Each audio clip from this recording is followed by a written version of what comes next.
Okay, so now I'm going to do a problem for you that exemplifies the process of solving kinematics problems. So the question is, a ski jumper accelerates from 0 to 25 meters per second in 10 seconds along the length of the ramp. What's the skier's acceleration and how long is the ramp? So this is a classic kinematics problem you might see in any physics class. You're given some information about how the velocity changes. You're given some information about how much time it takes, and you're supposed to figure out something else about that motion from the information. So we've got a nice little picture of a skier going down a long ski jump. And I've written down the equations for us that describe motion with constant acceleration. So this one, delta x, is showing the displacement of an object in terms of the initial velocity and the time it takes and the acceleration.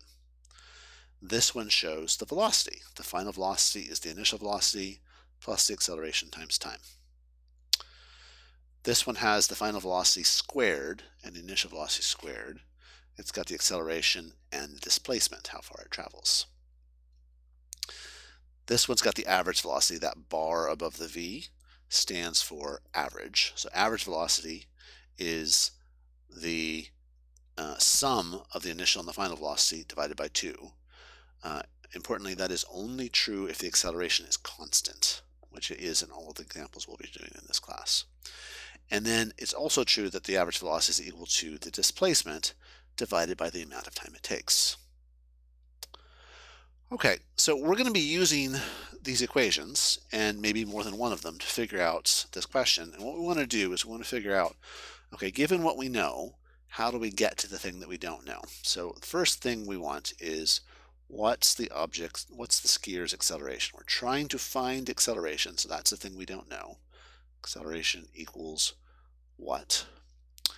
And we're given information about the velocity change. It starts at v initial of 0 and a v final of 25 meters per second. So it's speeding up.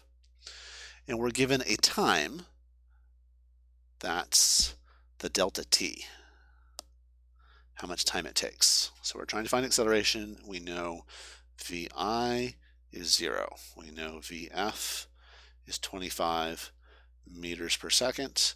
And we know that the delta t, the amount of time that this whole process takes, is 10 seconds. All right, so how are we going to do that? Which of these equations gives us what we want? So this one tells us it relates the displacement to the initial velocity and the time. All right, well that's promising, except I don't know the displacement. I don't know that one, but I do know the initial velocity. I do know the time. I don't know the acceleration, so I'm trying to find that. So there's two things I don't know in that equation. This one gives me the final velocity, the initial velocity, the acceleration, that's the thing I don't know, and the time, oh, but I do know that one. So I know the final velocity, that's the 25. I know the initial velocity, that's the 0. I don't know the acceleration, that's my unknown thing I'm trying to find. I do know the time. That equation is going to work for me. So let me write it again over here. V final equals V initial plus AT. And that's just, in some sense, a restatement of the definition of acceleration. It's telling you how the acceleration is how quickly the velocity changes. So it ends at 25. It starts at 0 plus the acceleration times 10 seconds. So I'm going to rearrange that equation to figure out what the acceleration is. I'm going to subtract 0 over to the other side. That doesn't do anything. So I get 25 equals 10 times the acceleration. And then I'm going to solve for the acceleration by dividing by 10 on both sides. Divide by 10, and you get a equals 2.5. And the units of that are meters per second squared. That means that every second the velocity changes by 2.5 meters per second. So that's the answer to one part of my question. The acceleration is 2.5. I'm going to kind of amplify this, give you a sense of what that means. So I'm going to write a little table showing at time t, what's the velocity. So I promised that I would get better at these drawings, and I think I am getting better, but you can see it's still a little sloppy.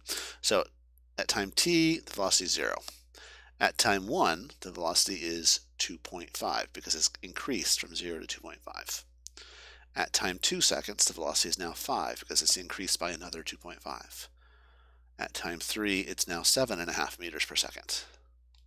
At time 4, it's now 10 meters per second. So you can see that the velocity is increasing at a steady rate. Every second increases by 2.5 meters per second. And then skip a few, at 10 seconds we end up at 25. Cool. So I've answered the question about the acceleration. Now I want to find out how long is the ramp.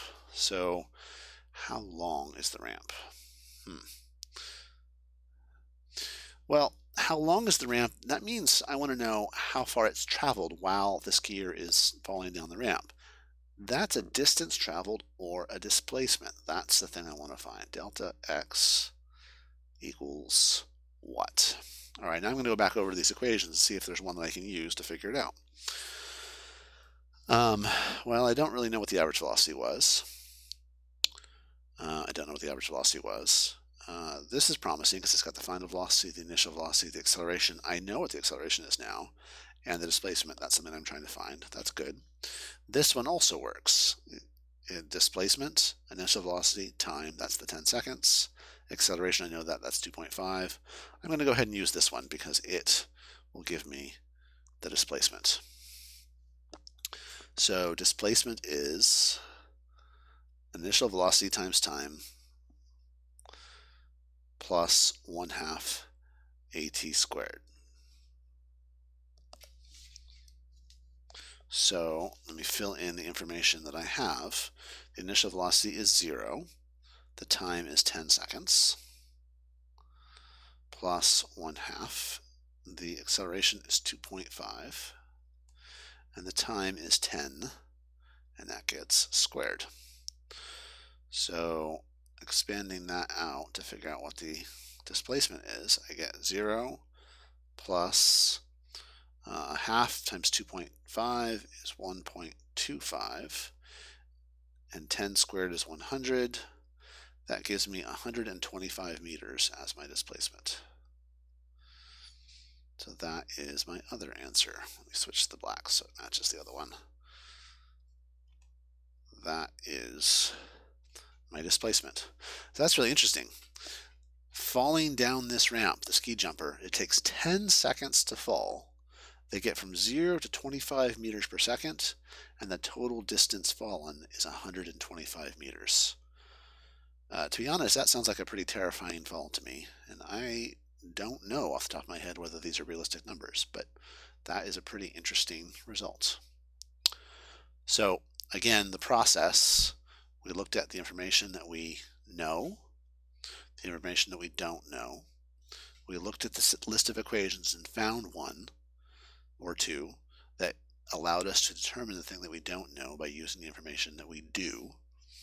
And then we worked through the algebra. Most of the problems involving kinematics will be of this same style. And we're going to do a couple more this week. So that's it for the Skijumper one. Please make sure to leave questions in the comments or on the class if you have any difficulties with similar problems.